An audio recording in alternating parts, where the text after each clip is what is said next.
Okay. I'm still trying to adjust everything. I can't.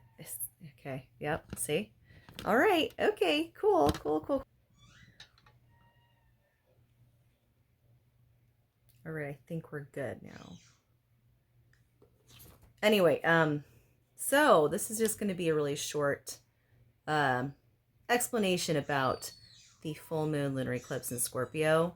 I'm going to make another video with my friend Danielle, and we're going to kind of just have a little conversation about it, and kind of both offer like our own like opinion and viewpoints of what this could bring up as well. But I'm just going to go over more of the textbook kind of explanation about it real quick.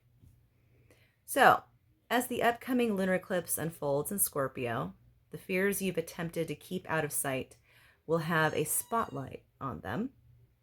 And it'll be intense because the sign of Scorpio is intense.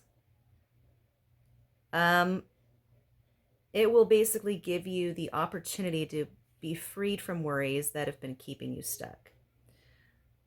Realigning yourself with your path and really deciphering what fulfills you and what no longer serves you.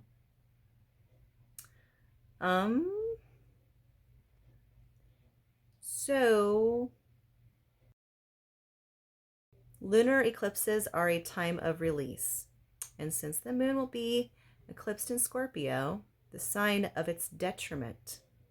So, by the way, what that means is there are certain signs, like if a sign is in a particular planet that is completely opposite of it, it means it's in its detriment.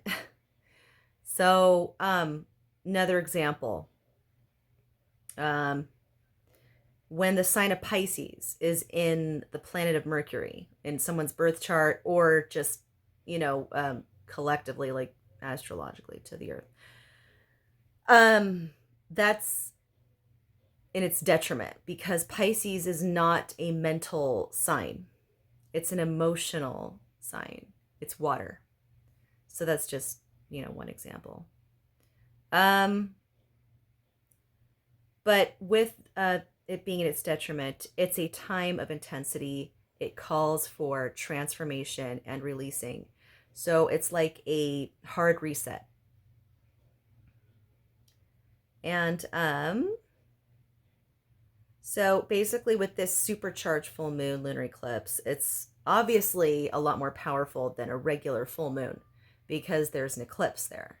So it's almost like a phase, a turning point. It represents a major turning point in a cycle.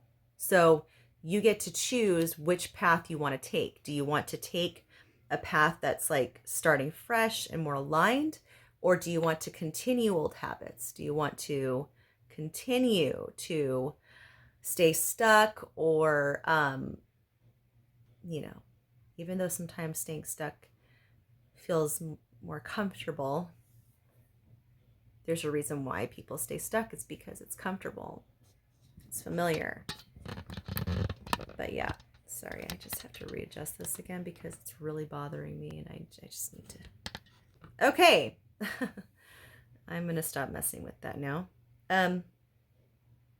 Another thing too. So because this full moon is in May, May's full moon is referred to the flower moon. And due to the fact that it's in May, and what happens in May? Well, flowers are springing up all over the globe. So that's why they call it the flower moon. Yeah. But this is a time to acknowledge your fears.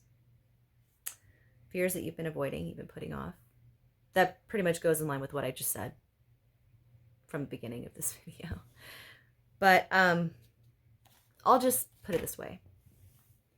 So I can recall living through many full moon phases, new moon phases, eclipses, and there were a lot of them that didn't do anything for me. I'm like, I don't get what the big hype is about this. Like, why is this such a big deal? I don't feel a difference. You know, I get why some people are like, oh yeah, big deal. That's just like a hype thing. I get it because it never affected me in the past either until recently. And I think I've come to a conclusion as to why there's certain points of your life where it starts to really hit you more and you start to recognize the legitimacy of it. And it's based off of our phases. What phase of life are you in right now? Based off of your personal natal chart, there are trigger points. We all have different trigger points in our lives. And we all go through different phases at different times. So we're not all hit at the same time. So maybe during the time, well, not maybe, I know, during the times that I was like, what the heck, what's the big hype? Is this just like some hogwash or something? Like, there were tons of other people that were like really feeling it big time when I was like, what the heck? You know? So just some food for thought. But yeah, that's pretty much all I wanted to say. And I pretty much covered like the basics of the meaning of this, and hence why I'm dressed in black, dark clothing. So to represent the energies that are being permeated right now. So, but I'm going to be making, I'm actually going to hop on to a call with Danielle, and we're going to have another conversation about this. So I hope you guys enjoy it. Happy full moon lunar eclipse in Scorpio.